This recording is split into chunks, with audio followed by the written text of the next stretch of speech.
Et direction d'abord le Gabon, où s'est tenue la 2e édition du Forum de la cybersécurité.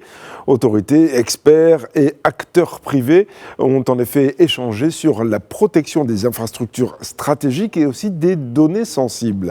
Oswald Boukaga est à Libreville pour Média TV.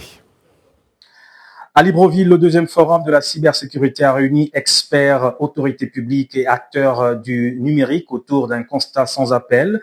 Face à l'explosion des cybermenaces, l'Afrique doit accélérer sa riposte. Vol de données, attaques contre les infrastructures vitales, cybercriminalité transfrontalière. Le danger est silencieux mais bien réel.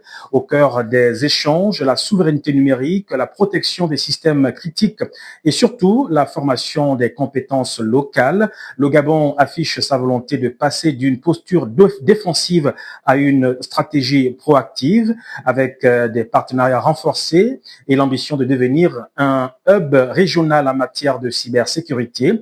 Un forum qui sonne comme une alerte mais aussi comme une opportunité, celle de construire une cybersécurité africaine adaptée au terrain, portée par l'innovation et par une coopération accrue entre États. À Libreville, le message est clair, la sécurité digitale n'est plus un choix, c'est une urgence stratégique. Libreville, Kevin Oswald Boukaga pour Medi 1.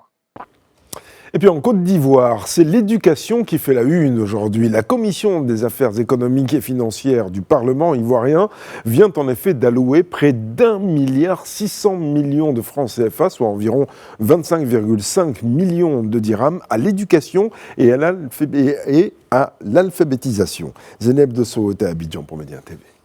Ici en Côte d'Ivoire, la Commission des affaires économiques et financières a validé le budget 2026 du ministère de l'Éducation nationale et de l'alphabétisation, fixé à 1563,7 milliards de francs CFA. Selon la ministre Mariatou Koné, 73,85% de cette enveloppe, soit 1154,7 milliards de francs CFA, seront dédiés au personnel. Une priorité qui vise à garantir la stabilité et la valorisation des ressources humaines du secteur.